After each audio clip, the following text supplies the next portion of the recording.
விசாரணை வேண்டும். யார் மீது குற்றம் நடந்ததோ, யார் அநியாயமாக கொல்லப்பட்டார்களோ, யார் நீதிக்கு புறம்பாக கொல்லப்பட்டார்களோ, யார் நீதியின் கண்களுக்கு முன்னால் சித்திரவதை செய்யப்பட்டார்களோ அவர்களுக்கான நீதி வேண்டும் என்பதை நாங்கள் தமிழர்களாக வதைபட்ட வலியுணர்ந்த மக்களாக நாங்கள் அதனை வரவேற்கிறோம். ஆனால் எங்களுடைய தனித்துவங்கள் அடையாளங்கள் நிராகரிக்கப்படாமல் வாழ்வதற்கான ஒரு உரிமை இந்த மண்ணில் இருக்கப்பட வேண்டும். அவாலி சென்ட் பீட்டர்ஸ் தேவாலயத்தின் மீது மேற்கொள்ளப்பட்டு 150க்கும் மேற்பட்ட பொதுமக்கள் கொல்லப்பட்டதை ஏன் விசாரணை செய்ய நீங்கள் தயங்குகிறீர்கள்? அதேபோல நாகர்கோயிலே கொல்லப்பட்ட மக்கள் மீது நடந்த படுகொலைகளை விசாரிக்க ஏன் தயங்குகிறீர்கள்? இனம் தடுக்கப்பட்டிருக்கிறது, தொடர்ந்து அளிக்கப்படுகிறது. பௌத்த தேவாலயங்களை அமைக்கிறீர்கள், பௌத்த ஆலயங்களை அமைத்து அந்த பிரதேசங்களை காணிகள் அந்த பௌத்த ஆலயத்துக்கு சொந்தம் என்கிறார்கள், அந்த இடங்களை பறிக்கிறார்கள், அங்கே இன்னும் இன்னும் இடங்கள் எடுக்கப்படுகிறது. அப்படி என்றால் இந்த நாட்டினுடைய நீதி என்ன? யுத்தத்தின் பொழுது கைது செய்யப்பட்டு உயிரோடு புதைக்கப்பட்டதாக இருக்கலாம் என தடயவியல் நிபுணர்கள் கூறுகிறார்கள். வரிப்புலி சூளைகளோடு பெண் போராளிகளுடைய உள்ளாடைகளோடும் பெண்புலிகளுடைய இலக்கத்தகடுகளோடும் அவை அந்த கும்பலமுனை புதைகுழிகளில் இருந்து எடுக்கப்பட்டிருக்கிறது. அவர்கள் தாக்கப்பட்ட விதத்தை கூட தடயவியல் நிபுணர்கள் சொல்கிறார்கள், அவருடைய வாய்கள் ஆவண்ட விதத்தில் அவர்கள் புதைக்கப்பட்டிருக்க வேண்டும். ஏனென்றால் அவருடைய வாய்கள் திறந்தபடி இருந்தன. எவ்வளவு படுகொலை செய்யப்பட்டு சித்திரவதை செய்யப்பட்டு அவர்கள் அதே உயிரோடு கும்பலமுனையிலே படுகொலை செய்யப்பட்டிருக்கிறார்கள் என்றால் மனிதனுடைய ரத்தம் எவ்வளவு உறையக்கூடிய அளவுக்கு இந்த நிகழ்வுகள் நடைபெற்றிருக்கிறது.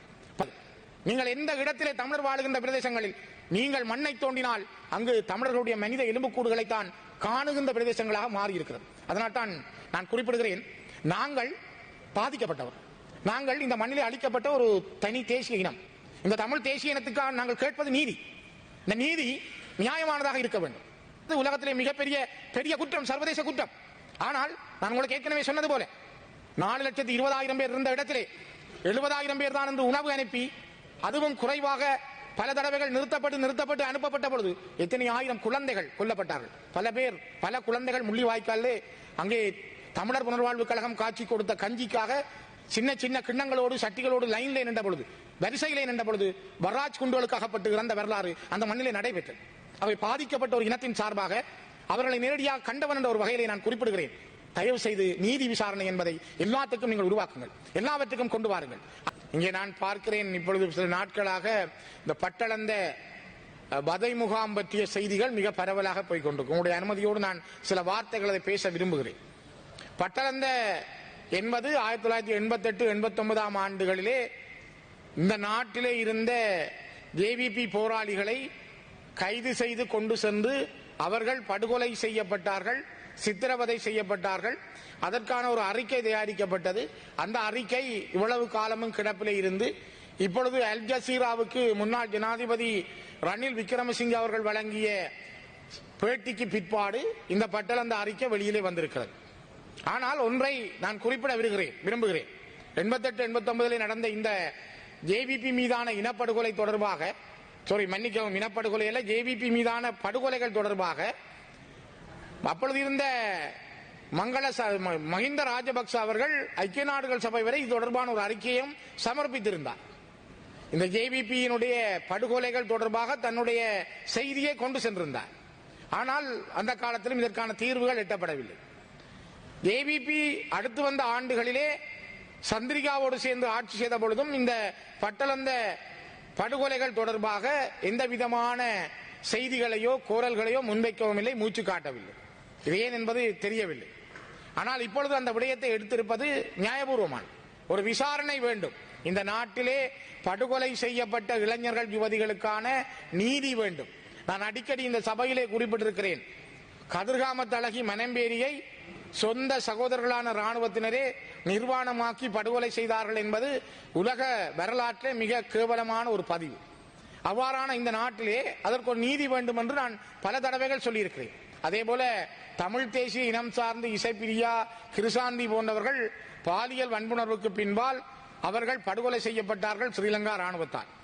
அவர்களுக்கான நீதி விசாரணைகளையும் நாங்கள் பல இடங்களிலே கோருகிறோம். தமிழர்களுக்கு நடந்தது மிகப்பெரிய இனப்படுகொலை. ஆனால் சிங்கள மக்களுக்கு நடந்ததும் அவருடைய எழுச்சி கிளர்ச்சிகளுக்கு எதிராக இந்த வதை முகாம்கள் உருவாக்கப்பட்டிருக்கிறது. பல ஆண்டுகளிலே தமிழர்கள் மீது 80 வருட காலத்திலே தமிழர்கள் மீது படிப்படியாக பல இடங்களிலே இந்த படுகொலை முயற்சிகள் மேற்கொள்ளப்பட்டது. குறிப்பாக 1956, 58 வரை இலங்கையிலே நடந்த மிகப்பெரிய தமிழினம் மீதான இனப்படுகொலைகள் பதிவு செய்யப்பட்டிருக்கின்றன. அதே போல 70, 76 நடந்த மிகப்பெரிய இனப்படுகொலைகளையும் பதிவு செய்திருக்கிறார்கள். 1983ஆம் ஆண்டிலே நடந்த பாரிய ஜூலை படுகொலை என்பது மிகப்பெரிய இனப்படுகொலையாக உலக அரங்கிலே பார்க்கப்படுகிறது. அதற்கு பிற்பாடு 2009ஆம் ஆண்டிலே 2006 நடந்த வாகரையிலே நடந்த இனப்படுகொலையும் 2009ஆம் ஆண்டு முள்ளிவாய்க்காலிலே நடந்த இறுதி இனப்படுகொலைகள் என்பது இந்த நாட்டிலே மிக முக்கியமானது. இதற்கான விசாரணைகள் எதுவும் நடைபெறவில்லை. கௌரவ பிரதி சபாநாயகர் அவர்களே, நாங்கள் பாதிக்கப்பட்ட ஒரு இனம், நாங்கள் அழிக்கப்பட்ட ஒரு இனம். நான் உங்களுக்கு ஏற்கனவே சொன்னது போல உணவு கூட அனுப்பாமல் கொல்லப்பட்டவர்கள் தமிழர்கள். 4,20,000க்கு மேற்பட்டவர்கள் இறுதி யுத்தம் நடக்கும் பொழுது முள்ளிவாய்க்கால் முல்லைத்தீவு பகுதிகளில் இருந்தார்கள். ஆனால் 70,000 பேர் தான் இருக்கிறார்கள் என அப்போது இருந்த பாதுகாப்புத்துறை அமைச்சர் கோட்டபாய ராஜபக்ச அவர்களும் அப்போதைய ஜனாதிபதி மஹிந்த ராஜபக்ச அவர்களும் 70,000 பேருக்கான உணவுப் பொருட்களை அனுப்பினார்கள். 4,20,000 பேர் இருந்த பொழுது 70,000 பேருக்கான உணவுகள் அனுப்பப்பட்டிருந்தால் எத்தனை பேர் பட்டினியால் கொல்லப்பட்டிருப்பார்கள்? இது ஒரு இனம் மீதான, ஒரு தமிழ் தேசிய இனம் மீதான மிகப்பெரிய இனப்படுகொலையாக இந்த உலகத்திலே பார்க்கப்படுகிறது. கனடா நாடு இந்த விடயம் தொடர்பிலே தன்னுடைய கரிசனையை கொண்டிருக்கிறது. கனடா நாட்டில் இருக்கின்ற 2 கட்சிகள், அதனுடைய தலைவர்கள் சொல்லுகிறார்கள், இங்கு நடைபெற்றது இனப்படுகொலை என்பதை நாங்கள் ஏற்றுக்கொள்கிறோம். சர்வதேச அடிப்படையில் இந்த விடயங்கள் பேசப்படுகிறது. இன்று மனித உரிமைகள் ஆணைக்குழுவினுடைய அமர்வுகள் நடைபெற்றுக் கொண்டிருக்கிறது. இந்த அமர்வுகள் நடைபெற்றுக் கொண்டிருக்கிற பொழுது இலங்கை விடயம் பேசப்படுகிறது. ஆனால் இங்கு நடைபெற்றது ஒரு இனப்படுகொலை இல்லை என நீங்கள் வாதிடுகிறீர்கள். நீங்கள் அது தொடர்பாக பேசுகின்றீர்கள் இல்லை. ஆனால் இங்கே நடந்த பட்டளந்த படுகொலை பற்றி நீங்கள் பேசுவதற்கு தயாராகிறீர்கள். நாங்கள் அதனை எதிர்க்கவில்லை. விசாரணை வேண்டும். யார் மீது குற்றம் நடந்ததோ, யார் அநியாயமாக கொல்லப்பட்டார்களோ, யார் நீதிக்கு புறம்பாக கொல்லப்பட்டார்களோ, யார் நீதியின் கண்களுக்கு முன்னால் சித்திரவதை செய்யப்பட்டார்களோ அவர்களுக்கான நீதி வேண்டும் என்பதை நாங்கள் தமிழர்களாக, வதைப்பட்ட வலியுணர்ந்த மக்களாக நாங்கள் அதனை வரவேற்கிறோம். ஆனால் அதே நேரம் தமிழர்களுக்கு நடந்த இந்த இனப்படுகொலைகள் தொடர்பிலே, தமிழ் தேசிய இனத்தின் மீதான படுகொலை தொடர்பிலே ஏன் இந்த அரசு சரியான ஒரு முடிவை எடுக்க முடியாமல் இருக்கிறது? 2015ஆம் ஆண்டு செப்டம்பர் மாதம் மங்கள சமரவீர, இந்த நாட்டினுடைய வெளியுறவுத்துறை அமைச்சர், நேரடியாக மனித உரிமைகள் ஆணையத்துக்கு வந்தார். மனித உரிமைகள் ஆணையத்தில் அவர் சொன்னார், நீங்கள் எடுக்கின்ற இந்த தீர்வுகள், முடிவுகளுக்கு நாங்கள் ஒத்துழைப்பு வழங்குகிறோம். சர்வதேச ப்ராசிக்யூட்டர்ஸை கொண்டு வர நாங்கள் அனுமதிக்கிறோம். பன்னாட்டு நீதியாளர்களுடைய ஆலோசனைகளை பெறுகிறோம். இந்த தொழில்நுட்ப டெக்னிக்கல் சப்போர்ட்டை நாங்கள் எடுத்துக்கொள்கிறோம். இந்த நடைபெற்ற தமிழ் மக்கள் மீதான இனப்படுகொலைக்கு ஒரு நீதி காண்பதற்கு நாங்கள் கலப்பு பொறிமுறையை கையாளுகிறோம். ஏற்றுக்கொண்டார்கள். ஒரு அரசு இருக்கும் பொழுது ஏற்றுக்கொண்டார்கள், இன்னொரு அரசு வரும் பொழுது இல்லை என்கிறார்கள். கோட்டபாயா வந்தவுடன் நிராகரித்தார். இந்த அரசு வந்த பொழுதும் அவர்கள் இதனை எதிர்த்து நிராகரித்திருக்கிறார்கள். ஆனால் உங்களுக்கு தெரியும், நாங்கள் இந்த மண்ணிலே உங்களோடு சேர்ந்து வாழ விரும்புகிறோம். நாங்கள் பல தடவைகள் பதிவு செய்திருக்கிறோம். நாங்கள் பல தடவைகள் எல்லாம் இப்பவும் சொல்லுகிறோம், நாங்கள் இந்த மண்ணிலே வாழ விரும்புகிறோம். ஆனால் நீங்கள் நீங்களாகவும், நாங்கள் நாங்களாகவும், எங்களுடைய தனித்துவங்கள், அடையாளங்கள் நிராகரிக்கப்படாமல் வாழ்வதற்கான ஒரு உரிமை இந்த மண்ணிலே இருக்கப்பட வேண்டும். அது ஒரு சமஷ்டி அடிப்படையிலான அரசியல் தீர்வாகத்தான் அமைய முடியும். ஒற்றையாட்சி இலங்கைக்குள் இந்த தீர்வு ஒரு இனத்தை ஒரு இனம் சுரண்ட முடியாமல், ஒரு இனத்தை ஒரு இனம் கபலீகரம் செய்ய முடியாமல், ஒரு இனத்தை இன்னொரு இனம் அடக்காமல் இருப்பதற்கான வழிமுறை என்பது ஒற்றையாட்சிக்குள் உருவாக முடியாது. ஆனால் ஒரு நாடாக இருப்பதற்கு சமஷ்டி அடிப்படையிலான அரசியல் தீர்வு என்பது அந்த நாட்டிலே வாழுகின்ற பல்தேசிய இனங்களை அரவணைத்து செல்வதற்கான மிகப்பெரிய பாதையாக மாறும். பட்டளந்தையில் நடந்த வதை முகாம் எல்லோருடைய இரத்தங்களையும் உறைய வைத்திருக்கிறது. அங்கே நடந்தது குற்றம் என்றால் அந்த குற்றம் நிரூபிக்கப்பட வேண்டும், உரியவர்கள் தண்டிக்கப்பட வேண்டும், உரியவர்கள் கைது செய்யப்பட வேண்டும் என்பதில் எங்களுக்கு மாற்று கருத்தில்லை. நாங்கள் அதில் நியாயமாக அதை ஏற்றுக்கொள்கிறோம். ஆனால் அதே போல நீங்கள் நவாலி சென்ட் பீட்டர்ஸ் தேவாலயத்தின் மீது மேற்கொள்ளப்பட்டு 150க்கும் மேற்பட்ட பொதுமக்கள் கொல்லப்பட்டதை ஏன் விசாரணை செய்ய நீங்கள் தயங்குகிறீர்கள்? அதே போல நாகர்கோயிலே கொல்லப்பட்ட மக்கள் மீது நடந்த படுகொலைகளை விசாரிக்க ஏன் தயங்குகிறீர்கள்? மண்டதீவிலே கொல்லப்பட்ட மக்களை பற்றி ஏன் நீங்கள் சிந்திக்க தவறுகிறீர்கள்? குமுதினி படகிலே கொல்லப்பட்டவர்களுக்கு என்ன நீதி கிடைத்திருக்கிறது? குருநகர் கடலிலே கொல்லப்பட்டவர்களுக்கு என்ன நீதி கிடைத்திருக்கிறது? கொக்கட்டி சோலையிலே கொல்லப்பட்டவர்களுக்கு என்ன நீதி கிடைத்திருக்கிறது? வாகரையிலே கொல்லப்பட்டவர்களுக்கு என்ன நீதி கிடைத்திருக்கிறது? திருகோணமலையில், நெடுங்கேணி, ஒலுமடுவிலே, அம்பாறை மாவட்டத்திலே நாங்கள் கொத்து கொத்தாக பல இடங்களில் கொல்லப்பட்டு அழிக்கப்பட்ட தமிழ் தேசிய இனம் தன்னுடைய நிலங்களை இழந்திருக்கிறது. இந்த தமிழ் தேசிய இனத்தினுடைய பல இடங்கள் இன்றும் மீள குடியேற முடியாமல் இருக்கிறது. நிலங்களை வழங்குகிறார்கள் இல்லை. இது கூட ஒரு இன அழிப்பு. இன்றும் கூட தன்னுடைய சொந்த நிலத்துக்கு போக முடியாமல் பலிகாமம் வடக்கிலே 3000 ஏக்கர் காணிகள் வரையான பிரதேசங்கள் 13 கிராம அலுவலக பிரிவிலே அவர்கள் 90ஆம் ஆண்டிலே இடம்பெயர்ந்தார்கள். ஆனால் இன்று போக முடியாமல் இருக்கிறார்கள். காரணம், இது ஒரு கட்டமைக்கப்பட்ட இன அழிப்பாக தன்னுடைய சொந்த இடத்துக்கு போக முடியாமல், அவன் சொந்த நிலத்திலே வாழ முடியாமல் அந்த இனம் தடுக்கப்பட்டிருக்கிறது, தொடர்ந்து அழிக்கப்படுகிறது. பௌத்த தேவாலயங்களை அமைக்கிறீர்கள், பௌத்த ஆலயங்களை அமைத்து அந்த பிரதேசங்களை காணிகள் அந்த பௌத்த ஆலயத்துக்கு சொந்தம் என்கிறார்கள். அந்த இடங்களை பறிக்கிறார்கள். அங்கே இன்னும் இடங்கள் எடுக்கப்படுகிறது. அப்படி என்றால் இந்த நாட்டினுடைய நீதி என்ன? இதற்கான நீதி எவ்வாறு கிடைக்கும்? நான் கேட்கிறேன். இப்பொழுது அண்மையில் கூட உங்களுக்கு தெரியும், யாழ்ப்பாணம் செம்மணி இடுகாட்டிலே சுடலையிலே மனித எச்சங்கள், மனித எலும்புக்கூடுகள் எடுக்கப்பட்டன. அதற்கான நீதி இன்னும் வெளிவரவில்லை. அண்மை காலங்களிலே 2 ஆண்டுகளுக்குள் குமுளமுனை, முல்லைத்தீவு குமுளமுனை பகுதியிலே வீதியை அகலிக்கின்ற பணி செய்கிற பொழுது அங்கே கிட்டத்தட்ட 36க்கும் மேற்பட்ட மனித அடையாளங்கள், இறுதி யுத்தத்தின் பொழுது கொல்லப்பட்ட மனித எச்சங்கள் எடுக்கப்பட்டிருக்கிறது. இவை 2009ஆம் ஆண்டு இறுதி யுத்தத்தின் பொழுது கைது செய்யப்பட்டு உயிரோடு புதைக்கப்பட்டதாக இருக்கலாம் என தடயவியல் நிபுணர்கள் கூறுகிறார்கள். வரிப்புலி சூருடைகளோடு, பெண் போராளிகளுடைய உள்ளாடைகளோடும், பெண்புலிகளுடைய இலக்க தகடுகளோடும் அவை அந்த குமுளமுனை புதைகுழிகளில் இருந்து எடுக்கப்பட்டிருக்கிறது. அவர்கள் தாக்கப்பட்ட விதத்தை கூட தடயவியல் நிபுணர்கள் சொல்கிறார்கள், அவருடைய வாய்கள் ஆவண்ட விதத்தில் அவர்கள் புதைக்கப்பட்டிருக்க வேண்டும். ஏனென்றால் அவருடைய வாய்கள் திறந்தபடி இருந்தன. எவ்வளவு படுகொலை செய்யப்பட்டு சித்திரவதை செய்யப்பட்டு அவர்கள் அதே உயிரோடு குமுளமுனையிலே படுகொலை செய்யப்பட்டிருக்கிறார்கள் என்றால் மனிதனுடைய ரத்தம் எவ்வளவு உறையக்கூடிய அளவுக்கு இந்த நிகழ்வுகள் நடைபெற்றிருக்கிறது. பட்டளந்த மட்டுமல்ல, இந்த நாட்டினுடைய வதை முகாம், இலங்கையினுடைய வடக்கு கிழக்கினுடைய பல பகுதிகள், திருக்கேஸ்வரத்தை கிண்டினால் எலும்புக்கூடு வருகிறது, குமுளமுனியை கிண்டினால் எலும்புக்கூடு வருகிறது. நீங்கள் எந்த இடத்திலே தமிழர் வாழுகின்ற பிரதேசங்களில் நீங்கள் மண்ணை தோண்டினால் அங்கு தமிழர்களுடைய மனித எலும்புக்கூடுகளைத்தான் காணுகின்ற பிரதேசங்களாக மாறி இருக்கிறது. அதனால்தான் நான் குறிப்பிடுகிறேன், நாங்கள் பாதிக்கப்பட்டவர், நாங்கள் இந்த மண்ணிலே அளிக்கப்பட்ட ஒரு தனி தேசிய இனம். இந்த தமிழ் தேசிய இனத்துக்காக நாங்கள் கேட்பது நீதி. இந்த நீதி நியாயமானதாக இருக்க வேண்டும். அது ஒரு சர்வதேச விசாரணைக்கு உட்பட்டதாக இருக்க வேண்டும். சர்வதேசத்தினுடைய சட்டங்களுக்கு உட்பட்டதாக இருக்க வேண்டும். மனித நேயங்களுக்கும் மனித உரிமைகளுக்கும் மதிப்பளிக்கப்பட்டதாக இருக்க வேண்டும். அதனால்தான் கௌரவ பிரதி சபாநாயகர் அவர்களை நான் குறிப்பிடுகிறேன். மிக மிக முக்கியமாக நீங்கள் ஒன்றை புரிந்து கொள்ளுங்கள்.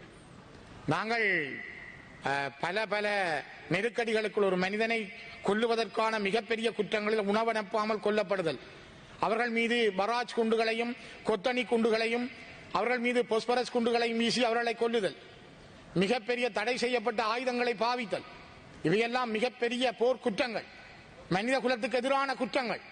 இவை அனைத்தும் வடக்கு கிழக்கிலே, குறிப்பாக வாகரையிலும் முள்ளிவாய்க்காலிலும் மிகப்பெரிய அளவிலே மேற்கொள்ளப்பட்டது. அதில் முள்ளிவாய்க்காலில் 2008-9ஆம் ஆண்டுகளில் இந்த மனித குலத்துக்கு எதிரான குற்றங்கள், மனிதர்களுக்கு எதிரான போர்க்குற்றங்கள், கொத்தணி குண்டுகள், பராஜ் குண்டுகள், அவர்கள் மீதான இந்த போஸ்பரஸ் குண்டுகள் வீசப்பட்ட அடையாளங்களோடு, உடல் பாதிக்கப்பட்ட அவயவங்களோடு மக்கள் இன்றும் வாழ்ந்து கொண்டிருக்கிறார்கள். நான் பல தடவைகள் இந்த சபையிலே அதை குறிப்பிட்டிருக்கிறேன். இன்று பலர் உயிரோடு ஒப்படைக்கப்பட்டார்கள். ஒப்படைக்கப்பட்டவர்களுக்கும் நீதி கிடைக்கவில்லை. உணவு அனுப்பாமல் கொல்லப்படுதல் என்பது உலகத்திலே மிகப்பெரிய குற்றம், சர்வதேச குற்றம். ஆனால் நான் உங்களுக்கு ஏற்கனவே சொன்னது போல 4,20,000 பேர் இருந்த இடத்திலே 70,000 பேர் தான் என்று உணவு அனுப்பி, அதுவும் குறைவாக பல தடவைகள் நிறுத்தப்பட்டு அனுப்பப்பட்ட பொழுது எத்தனை ஆயிரம் குழந்தைகள் கொல்லப்பட்டார்கள். பல குழந்தைகள் முள்ளிவாய்க்காலே அங்கே தமிழர் புனர்வாழ்வு கழகம் காட்சி கொடுத்த கஞ்சிக்காக சின்ன சின்ன கிண்ணங்களோடு சட்டிகளோடு லைன்லே நின்ற பொழுது, வரிசையிலே நின்ற பொழுது பராஜ் குண்டுகளுக்கு அகப்பட்டு இறந்த வரலாறு அந்த மண்ணிலே நடைபெற்றது. அவை பாதிக்கப்பட்ட ஒரு இனத்தின் சார்பாக அவர்களை நேரடியாக கண்டவன் என்ற ஒரு வகையிலே நான் குறிப்பிடுகிறேன். தயவு செய்து நீதி விசாரணை என்பதை எல்லாத்துக்கும் நீங்கள் உருவாக்குங்கள், எல்லாவற்றுக்கும் கொண்டு வாருங்கள். அது அந்த மக்கள் நம்பக்கூடிய வகையில் அமைய வேண்டும். அந்த மக்களுக்கு ஒரு நம்பிக்கையை தர வேண்டும். அந்த மக்கள் நம்பக்கூடிய வகையில், அது உலகம் ஏற்றுக்கொள்ளக்கூடிய வகையில், அதுதான் உண்மையான ஒரு ஜனநாயகம் உள்ள நீதியுள்ள நாட்டுக்கு ஒரு நல்ல செய்தியாக அமையும். பட்டலந்தவில் நடந்த உங்களுடைய போராளிகளுக்காக நடைபெற்றதை மட்டும் நீங்கள் விசாரணைக்கு உட்படுத்துவது ஒரு பக்கச்சார்பானதாக மாறும். அதனால் தான் குறிப்பிடுகிறேன். நான் நினைக்கிறேன், நாங்கள் உங்கள் மீது மரியாதை கொண்டவர்கள். நான் 1971 சரி, 1988, 89களிலும் ஜேவிபி போராளிகளாகவே நாங்கள் பார்க்கிறோம். உங்களை நாங்கள் பயங்கரவாதிகளாக பார்க்கவில்லை. ஜேவிபி போராளிகள் கிளர்ச்சியாளர்கள் என்று சொல்லப்பட்டாலும் நீங்கள் இந்த மண்ணிலே கொல்லப்பட்ட பொழுது உங்களுக்காக இரக்கத்தோடு செய்திகளை பார்த்தவர்கள், இரக்கத்தோடு உங்களுக்காக பேசியவர்கள் நாங்கள். களனி ஆற்றிலே பல ஜேவிபி இளைஞர்கள் கழுத்து வெட்டப்பட்ட நிலையிலே வெட்டி சரித்து மிதந்து வந்த பொழுது அவற்றை பார்த்து கவலைப்பட்டவர்களில் தமிழர்கள் மிக முக்கியமானவர். அவ்வாறெல்லாம் இருந்த காலங்கள் இன்று இருக்கிறது. ஆனால் உங்கள் மீதான விசாரணை வேண்டும். இங்கு யார் கொல்லப்பட்டிருந்தாலும், அப்பாவி இளைஞர்கள் கொல்லப்பட்டிருந்தாலும் அதற்கான விசாரணை வேண்டும் என்பதில் தெளிவாக இருக்கிறோம். ஆனால் அதே நேரம் நீங்கள் இதனை ஒரு வேறு திசைக்கு கொண்டு செல்ல வேண்டாம். ஒரு பட்டலந்த என்கிற விசாரணையினூடாக இங்கு நடைபெற்றதெல்லாம் ஒரு சின்ன சின்ன கொலைகள் தான், அல்ல இது ஒரு சின்ன சின்ன ஒரு வதை முகாம்கள் தான் என்பது போல உலகத்துக்கு காட்ட முனையாதீர்கள். பட்டலந்தவில் நடந்த ஒரு வதை முகாம், அது ஒரு உள்ள இனத்துக்குள் ராணுவத்தினால் உங்களுக்குள் படுகொலை செய்யப்பட்டார்கள். ஆனால் எங்கள் மீது திட்டமிடப்பட்டு 80 வருஷங்களாக மெல்ல மெல்ல எங்களுடைய நிலங்கள் பறிக்கப்பட்டிருக்கிறது, எங்களுடைய கலாச்சாரங்கள் அளிக்கப்பட்டிருக்கிறது, எங்களுடைய உயிர்கள் காவு கொள்ளப்பட்டிருக்கிறது, பல லட்சக்கணக்கானவர்கள் அழிக்கப்பட்டிருக்கிறார்கள். அவர்கள் அழிக்கப்பட்ட வரலாறு என்பது மிக முக்கியமானது. ஒரு இனத்தின் மீது இன்னொரு இனத்தின் ராணுவம் நேரடியாகவே இனப்படுகொலை செய்தது. உணவு அனுப்பாமல் இனப்படுகொலை செய்தார்கள். அவர்கள் ராணுவத்தினுடைய தடை செய்யப்பட்ட ஆயுதங்களை பாவித்து இனப்படுகொலை செய்தார்கள். இதெல்லாம் எங்கள் மீது நடைபெற்றது. ஆகவே 2 தேசிய இனங்களாக தமிழ் தேசிய இனத்தின் மீது நடந்த இந்த படுகொலை என்பது மிக மிக கருத்திலே கொள்ளப்பட வேண்டும். இதற்கான நீதி விசாரணை வேண்டும். பட்டலந்த என்ற சொல்லுக்கூடாக இங்கே நடந்த பல இனப்படுகொலைகளை, தமிழ் தேசிய இனத்தின் மீதான படுகொலை தயவு செய்து மறைத்து விடாதீர்கள்.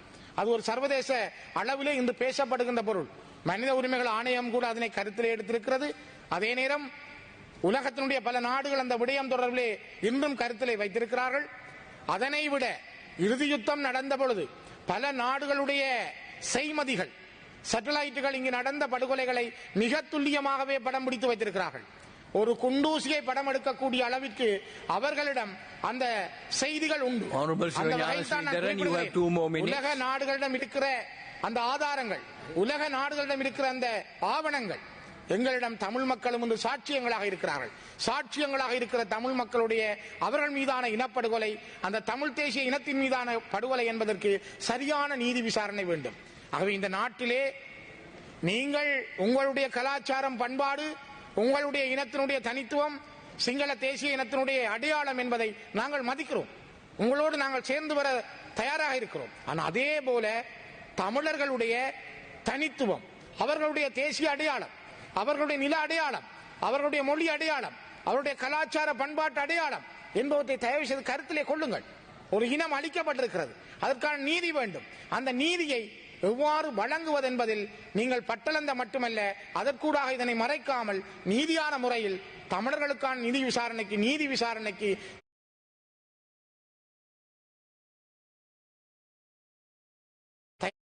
தயாராகுங்கள்.